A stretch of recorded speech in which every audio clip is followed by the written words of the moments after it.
কুইনাম কি সত্যি সত্যি তার প্রিন্সিপালকে মেরে ফেলবে? তো আজকে আমরা এটাই দেখে নেবো all of us are dead season 1 episode 4।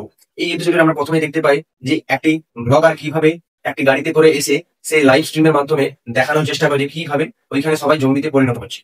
তারপরে আমরা দেখতে পাই চং শান, হনচু এবং তার ক্লাসমেটরা যে একটি রুমে বন্দি ছিল, সবাই কিন্তু আলোচনা করে নায়ন এবং তার ইংলিশ ম্যাডাম যে তাদের সাথ ছেড়ে বাইরে বেরিয়ে যায়, তারা কিন্তু কোনো জম্বির দ্বারা আক্রান্ত হয় না, কারণ এখন অব্দি কোনো চিৎকারের আওয়াজ পায় না তারা। এই নিয়ে তারা আলোচনা করছে এবং সেই মুহূর্তে তার অ্যাথলেটিক ফ্রেন্ডটি বলে ওঠে যে কাউকে কি টয়লেট লাগেনি, দিয়ে এবার সবাই বলে যে সবাইকে লেগেছে কিন্তু করার কিছুই নেই, বাইরে তো সব জম্বি। দিয়ে অঞ্চল একটি বুদ্ধি দেয় যে একটি এমার্জেন্সি টয়লেট তৈরি করে সেখানেই টয়লেট করার জন্য, এবং সেটি তার তৈরি করে তাদের যে রেকর্ডিং রুমে ইয়াংসু বন্দি ছিল সেই রেকর্ডিং রুমে কিন্তু তারা একটি এমার্জেন্সি টয়লেট তৈরি করে এবং সেখানে সবাই টয়লেট করে। তারপরে আমরা এদিকে থানায় দেখতে পাই যে প্রফেসরকে বন্দি করে যেখানে পুছতাছ করছিল সেই প্রফেসর ওই পুলিশকে জানায় যায় যে তার ছেলের ওপর কিভাবে তাদের ক্লাসমেটরা টর্চার বা র্যাগিং করতো।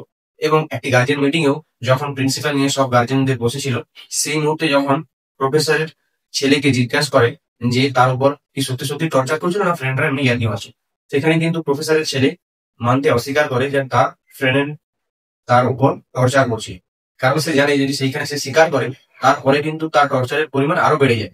এইভাবে সে কিন্তু সেখানে স্বীকার করেনি। তারপরে আমরা দেখতে পাই তার উপর টর্চার আরো বাড়িয়ে দেয়। এবং এইদিকে আমরা দেখতে পাই কুইনাম বাঁচতে বাঁচায় হয়ে যে হোক করে প্রিন্সিপালের রুমে এসে পৌঁছায় এবং সেখানে যতগুলো জঙ্গি ছিল সবাইকে সে মেরে ফেলে। এবং আমরা দেখতে পাই চং শান এবং তার অ্যাথলেটিক ফ্রেন্ডটি সিদ্ধান্ত নেয় যে দুজন মিলে গিয়ে একটি নিচ থেকে ফোন নিয়ে এসে বাইরে যোগাযোগ করার চেষ্টা করে, এবং সেইভাবে তারা সেই ক্লাসরুমে পৌঁছেও যায়। এবং সেখানে গিয়ে দেখতে পাই তাদেরই একটি ক্লাসমেট যে জম্বি দ্বারা আক্রান্ত হয়েছে, যার নিউড ভিডিও কুইনাম করে কিন্তু শিডিউল পোস্টে রেখে দিয়েছে। সেই কারণে সেই সমস্ত স্মার্টফোন গুলি ভেঙে ফেলছে। এবং চং শান দেখতে পাই একটি ফোন নিয়ে পালানোর চেষ্টা করে এবং সেই মুহূর্তে তাকে কিন্তু ওই তার ক্লাসমেটটি দেখে নেয় এবং জম্বির মতোই কাটার জন্য যায়, কিন্তু চংশান দেখে তার হাতে কিন্তু ভাঙা ফোন। এই চংশান পুনরায় আবার ব্যাকে গিয়ে একটি ভালো স্মার্টফোন নেয় এবং তার অ্যাথলেটিক ফ্রেন্ডটিকে বলে যে সেইখানে গিয়ে দেখা হবে, দিয়ে দুজন আলাদা হয়ে যায়।